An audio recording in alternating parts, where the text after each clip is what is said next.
Welcome to the PinkpillRx podcast, hosted by Katie and Jay Fillmore, where we navigate complex and thought-provoking topics surrounding women with a focus on education.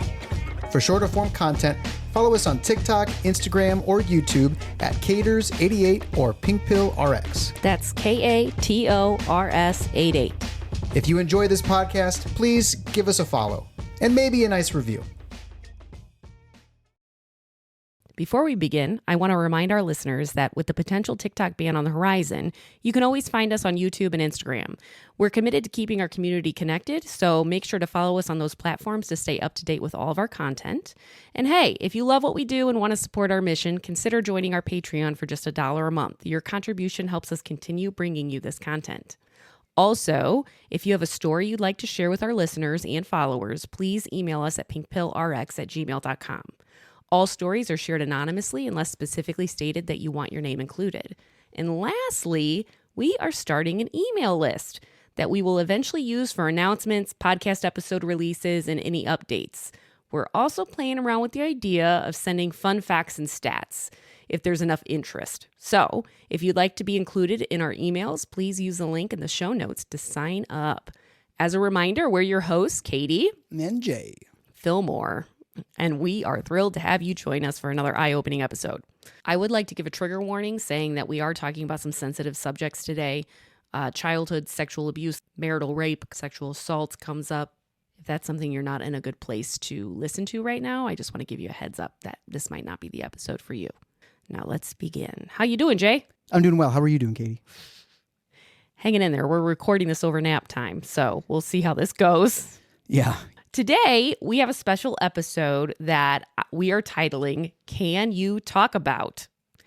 Because we get so many emails, messages, comments with ideas of things to talk about or questions from followers asking us to talk about certain things. So I figured for this episode, we can just do a whole conglomerate of topics that our listeners and followers want us to talk about. I'm really excited about this because I don't know what any of these are. So can we talk about it, Jay? Yeah, we can talk about it. So the first one is, can you talk about words that are no longer allowed to be used if seeking grant funding for medical research? Have you heard anything about this? No. You have heard about the political climate, obviously, and how DEI is being kind of taken out of the workplace per executive order on a federal level. Yeah, I've been following. Okay, so they sent out this list of terms that are to not be included when writing for grant funding, and also this list of terms to basically amend/scrub studies of these terms that currently exist or are currently pending within the CDC. Because you're not going to get funding if they're in there? Yes. Okay. Or it will, I should say this. From what I understand, it will trigger a review of funding. These words will automatically trigger a manual review. Okay. So at the National Science Foundation, staff have been combing through thousands of active science research projects alongside a list of these keywords to determine if they include activities that violate executive orders that President Donald Trump issued in his first week of office. Okay. So those orders include to recognize only 2 genders and to roll back diversity, equity, and inclusion initiatives. This is where it's coming from. Here are some of the words that you are not to use. Activism, activist, advocacy, advocate, advocates, barrier, barriers, biased, biased towards, biases, biases towards, BIPOC, Black and Latinx, community diversity, community equity, cultural differences, cultural heritage, culturally responsive, disabilities, disability, discrimination, discriminated, discriminatory, diverse backgrounds, diverse communities, diverse community, diverse groups, diversified, diversify, diversifying, diversity and inclusion, diversity, equity, and it goes on, equity, ethnicity, female. What? Females, gender, gender diversity, genders, inclusive, inclusivity, women, racial, race, racism, trauma, undervalued, underserved, victim, women, and underrepresented. Okay. I just shortened that list. It's exhausting sitting and listening to the list and restraining myself from chiming in every few words. That was exhausting. Note that men and male is not on this list, but noted. Women and female is. So these are, before I start, pontificating here, these are scientific publications are included in this? Oh, that's what it is about, is scientific publications. God. So if you're having any type of scientific publication that has to do with, let's say, the effects of medications on men versus women. That would trigger a manual review to see if that would qualify for funding. Oh my gosh, because then you can't use women or gender or female. How are you supposed to do any type of study and have any type of length? Could you X chromosomal? I mean, what do you do? This is okay. There's a few. I want to make some notes on a few. Absolutely. And then maybe we can talk about the big picture behind this thing. First off, I don't understand. I think it's infuriating that they are saying all of these words essentially are automatically promoting some type of politically left agenda. Like, I don't know, the word activist is going to do that. Like, activists can't be left or right for different issues. Gender can just be scientific. You know what I mean? It doesn't have to be, it's not political all the time. And well, isn't that their whole point? They're trying to make gender scientific and not political, yet it's on the list. Well, you can't use female. That's about as scientific as it gets. You're not saying woman, women. Female is much more of a scientific term. Like, what the heck? The word discrimination, I'm sorry, isn't that literally in amendments to our Constitution? And now you can't use it because you're going to get pulled for manual review for funding? It's in the Constitution. Yeah. Am I wrong with that? No, you're not wrong. You're absolutely right. It is frightening. It's frightening. My gosh. Because they've also pulled publications that have these words in them for manual reviews. So there is so many articles that were on the CDC website, okay, that have been pulled off because it's had the word women in it. This includes like birth control guidelines. Like if people have like counterindications health-wise to certain kinds of birth control, there was on the CDC website a list that doctors could troubleshoot. It is no longer available. This is so silly because, like I've heard the campaign say, we don't want to be divided. We don't want to keep seeing America divided because of gender and race and da-da-da-da-da. So we're going to take out all this language and stop focusing on it. Okay? But then what you're doing is you're denying reality, particularly in the scientific community where race matters with how medications affect each other and gender matters. Or I should say sex matters, but yeah. It absolutely does. Oh my God. And like other things like inclusive and inclusion. Okay, you don't want to just include as many Americans as possible. You're automatically reading that word as being a left talking point or something. Like what? Social justice is also one. Sociocultural, stereotypes, and systemic. Does that say status? Yes, status is another one. Probably because of immigration status, but just status in general. Victim is on there? Yeah. I still can't believe women and female is on there. And we know that women and, like you said, different races and ethnicities metabolize drugs differently, respond to things differently, even deal with certain health conditions at a different rate. Right. We are erasing people. Yeah. It's like when we had Mackenzie on last week and the whole phrase, I don't see color. Yeah. Like, that's kind of like what this looks like. We don't see gender. We don't see color. But, those things matter scientifically. They very, do matter. very, very much so. You want to just deny that a certain type of person exists? Yeah, they're erasing people. And it's very scary. And it's very scary for basically anyone who's not a man who's white. Yeah. On top of that, with this whole DEI thing, the initiatives that are being basically wiped away, washed away, the Navy and the Marine Corps have both paused their sexual harassment trainings. They've indefinitely paused them. Well, that probably gives male Marines the impression of they can do whatever they want. Yeah, sexual harassment and assault is rampant in the military. Oh my gosh. Unbelievable. So, my gosh. So we talked about it. There it is. That's pretty shocking and pretty upsetting. And we will keep tracking that and seeing how that kind of shakes out. So tired of the news. So my next question, can you talk about incest and its link to teen pregnancy? Whoa. Whoa. Okay. I did not see this one coming. It was kind of hard to find research on this. This is what I found. There was a study that took data between 1994 and 2015. So they went through 311 adolescent pregnancies resulting from sexual violence between 1994 and 2015. Okay. And they found that 44.1% of those were due to incest. Whoa. Pause. Edit out the pause if you need to.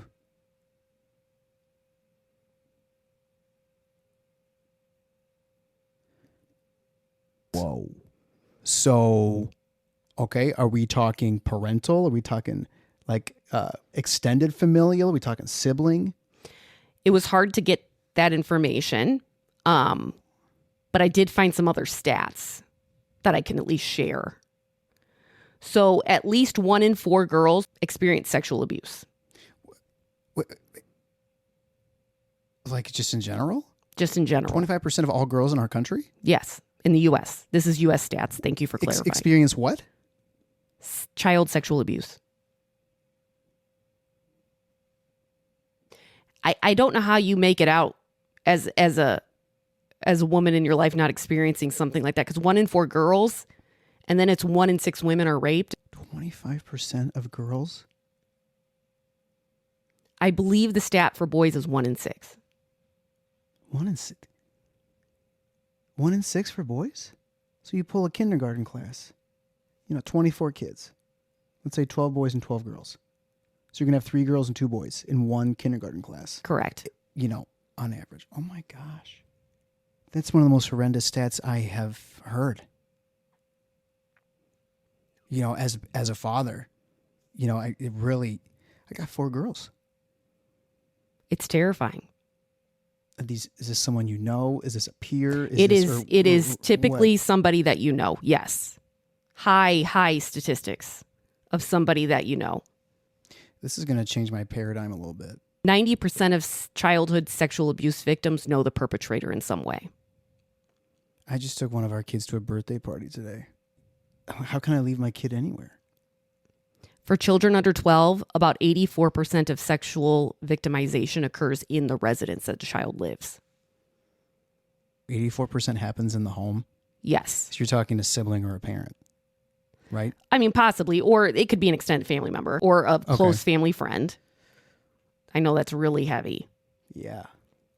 But another stat that I found is that an estimated 60% of teen pregnancies are preceded by experiences of molestation, rape, or attempted rape, and the average age of their offender is 27 years old. 60% of teen pregnancies are preceded by those things? Yes. It would fall under statutory. And what was the average age you said? 27 years old of the perpetrator. God. These children, Katie, it's their lives, and they're so helpless because they're kids, and even the older kids, like you don't know the world, and you don't know how to protect yourself, and you don't. Oh my God. Well, and it's so sad because that is probably honestly underreported, and a lot of childhood survivors have either repressed that memory or that they don't really deal with that until they're much older. Like as far as processing it. Mm-hmm. Because as a kid, you don't know what's normal and what's not normal. Also, you have a lot of guilt as a kid. I've had people message me talking about how they've had guilt because, it felt good, so they had guilt about that. Or, they after like an initial like violation that they then asked for continual like interaction and stuff like that. It's like, you're a kid. Yeah, you're a kid. You're a kid. It doesn't matter. Like, it doesn't matter what you asked or didn't ask for or consented to or didn't consent to, because you can't consent. No, your brain's not developed enough. You don't know what you're doing. So if that's you, none of it's your fault. None of it. No. You're not old enough to be responsible for that area of life. And if that's you, I'm so sorry that is what you have experienced. Yeah, I am so sorry. You were victimized and used. And it was not your fault. Gosh. These are children. I cannot believe those stats. 1 in 4 girls and 1 in 6 boys. 84% in the home. Okay. Could you talk about the abortion bills being passed that make abortion considered homicide? So in South Carolina, there was a bill that was introduced December 2024 that would classify abortion at any stage as homicide, making it eligible for the death penalty. This bill is currently pending in the State House Judiciary Committee. So to put that into perspective for you, not only is that just crazy, but that would mean that the penalty for the woman who let's say, got raped and chose to have an abortion or became pregnant after incest, that the punishment for the woman would be significantly more severe than the punishment for the rapist or the person who inflicted the sexual abuse. Other states that have similar legislation going on right now is Oklahoma, North Dakota. Of course, we already heard things about Oklahoma a while ago. Oh, get this though. North Dakota and Indiana. Indiana? They are all considering classifying abortion as homicide. Where the death penalty is still legal, homicide can be prosecuted in that direction.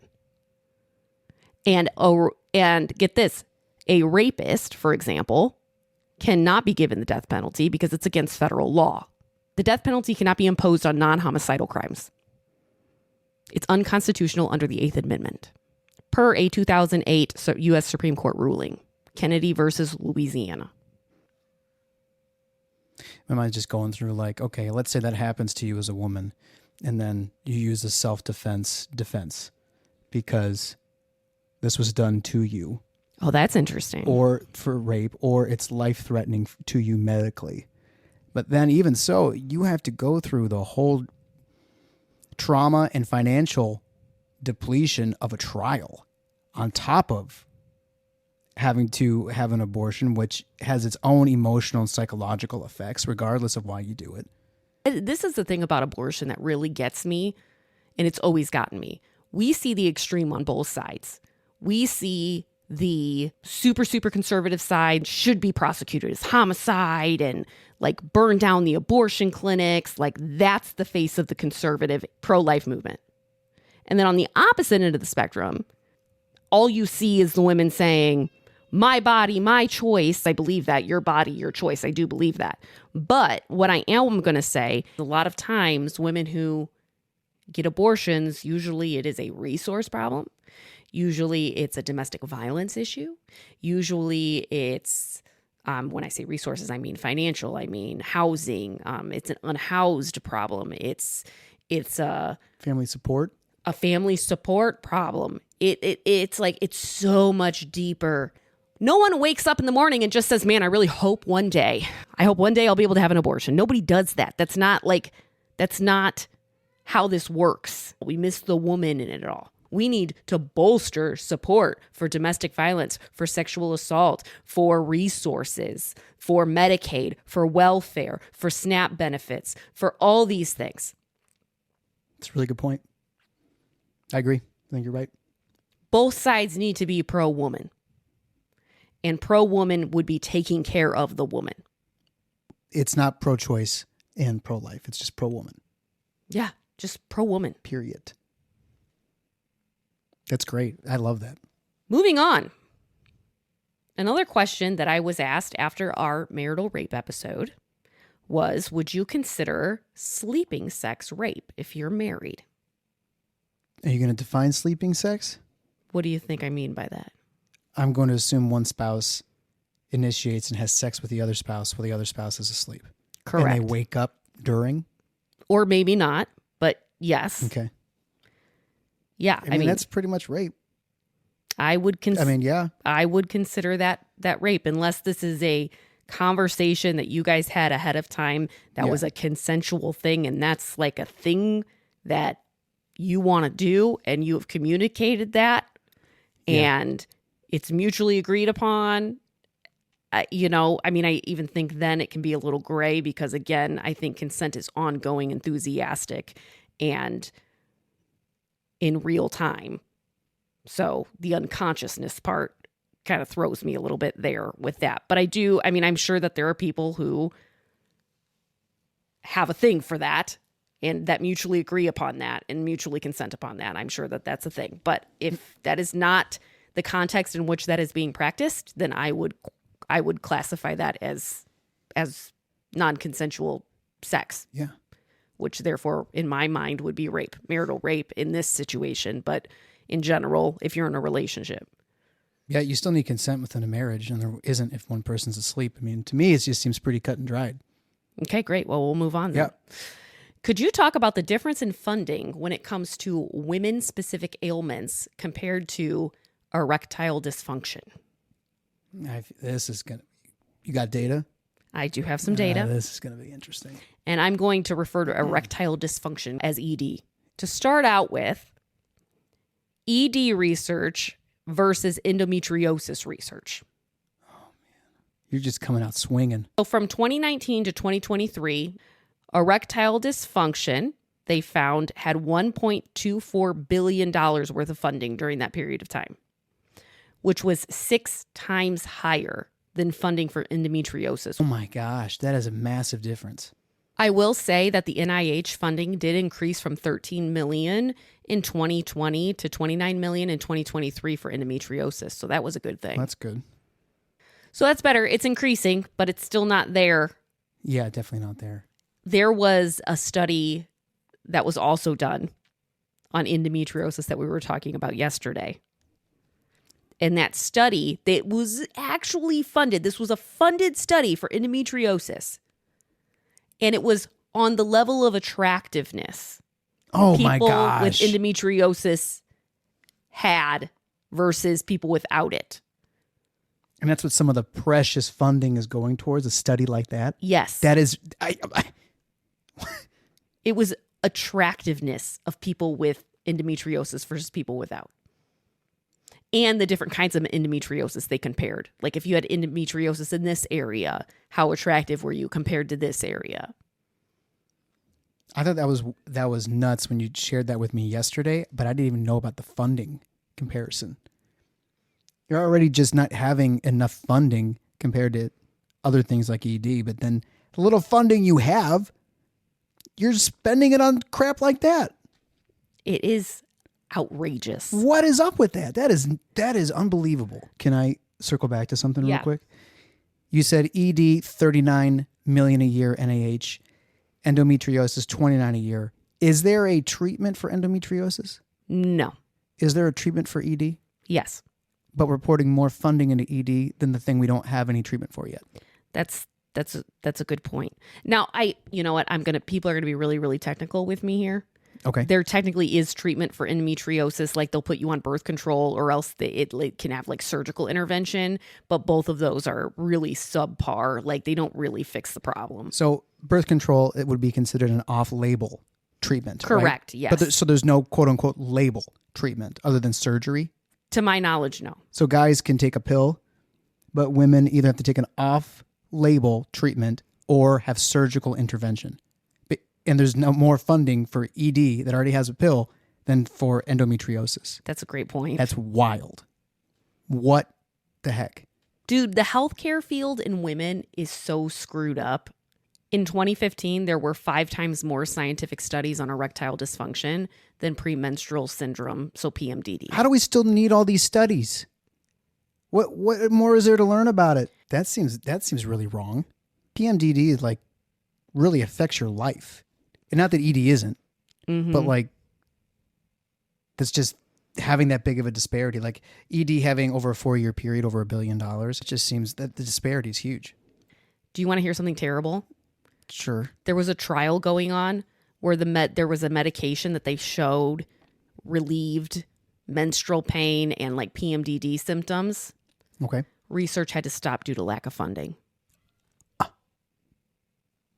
But they will fund studies with endometriosis about attractiveness. Oh, where do I live? What is this place? There's no logic anywhere. There's only like self-service and money. In 2024, there was an analysis of common medical interventions. So just common medical interventions that are provided for various reasons. 64% of them were found to disadvantage women due to lower effectiveness, access, or both, compared to just 10% of men. This is just all so wild in the healthcare like industry. All the things that you cited to me, not just today, but like in other episodes and stuff. Oh my gosh. There was a study that was done in Denmark, and they did it cumulative over the last 21 years. And it showed that women were diagnosed later than men for more than 700 diseases. Part of the travesty of it all is that research and development resources are often prioritized by like years of life lost rather than quality of life. And that disadvantages women because they have a longer life expectancy, but they tend to have a poorer average quality of life due to certain conditions, but they get shorted because they live longer. So it doesn't technically take life away. It takes quality of life away. So disheartening. It's just so disheartening. A 2021 study showed that in 75% of cases where a disease impacts one gender, the research funding patterns favor men. Twice as much funding goes to diseases that disproportionately affect men compared to those that mainly impact women. We're going to end with some good news, though. Thank you. I know you said that you need that in your life, so we're going to end with some good news. Great. The FDA has officially limited toxic lead exposure in some baby food products, which is expected to limit lead in about 20 to 30% of baby foods. The limits aren't mandatory, but it opens up litigation for those baby food manufacturers. Man, it sounded like good news, and then it just got less good and less good and less good. First, you said some baby foods. I know. And then I'm thinking, I didn't even know lead was in baby foods. Good news is... So it was kind of like bad news, too. And then it's not, what did you say? It's not illegal? Or it's not mandatory? It's not mandatory. But but it's not mandatory, but it opens them up to litigation, so that's good. Yeah. My gosh. That one was a little tricky. I'm sorry. Maybe that wasn't as good of news as it could have been. No, it didn't really feel good. It kind of feels the same as the other stuff. I didn't know lead was in there. And then the good news is like, well, we did just barely less than barely more than what we were doing before. Okay. Like, Listen. we weren't an F, we're a D- now. Get that right. Okay. I am going to share one last story, and it's a feel-good story. Okay. I think it's a feel-good story. Okay. Do you know why the L comes first in LGBTQI+? Because No, it used to be GLBT. Oh, I've never heard or seen that in my life. That was in the 80s and the 90s. But I'm going to tell you why. Why? A listener wrote in, and she did provide a source as well. She wrote in and said, after listening to the latest episode of the podcast today, you had asked for badass female stories. And I have one for you. Oh, okay, cool. That you may or may not already be familiar with. Mm-hmm. While this is not a personal story, I find it to be truly inspiring, and I think it would be awesome to share with listeners. In the 80s and early 90s, the queer community was referred to as GLBT. And this was a really difficult time for the community because of the AIDS crisis and so much widespread hate and discrimination. While the GLBT movement was progressing, there was more of a focus on gay men and not so much female lesbians and other female-presenting queer folks in general.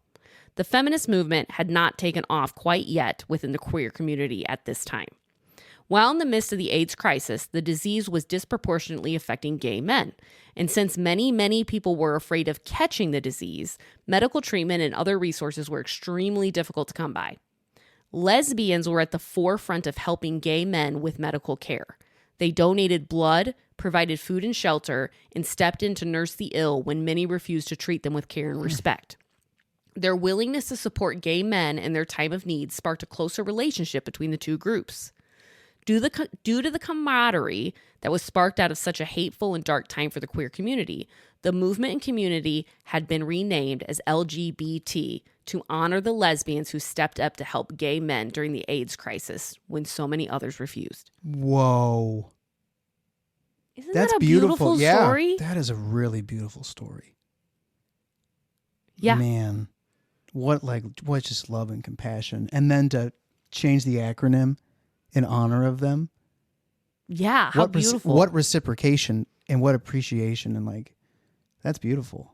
Yeah, so that's a feel-good story that we get to end on today. And they just, they saw these men as people and not just carriers. Exactly. Humanity. We have to keep seeing people as human. First, above anything else. Everybody. You have to. You can't dehumanize people. It has to be human first. Person first. If you have a badass woman story, or if you have a feel-good story, or you just have a story in general, please share it at PinkpillRx@gmail.com. We would really love to hear it. This was probably one of my more favorite episodes because it is really conducive with my ADHD tendencies. So I liked it too. I liked jumping all over the place. Yeah. So if there are things that you would also like us to talk about or ideas that you have, also please share them at the PinkpillRx@gmail.com email. We would really appreciate it. We love talking about this stuff, even though it's difficult to talk about. I'm going to stumble through this, but I know that our women listeners really have to endure a lot. And I want to recognize that and just say, I think all the hardships you have to face, you're incredibly strong. And that really sucks. Don't like it. Thank you. Thank you for listening. And thank you for to you, Jay. Thank you for listening. And thank you for being attentive to these gaps. You're welcome. Okay. Well, we'll see you next week. Yeah. I hope you have a really great week. I hope for those of you listening, something was intriguing or sparked a curiosity, or you felt affirmed or challenged. Stay educated. Take the pink pill. If you enjoyed this podcast, please give us a follow and maybe a nice review.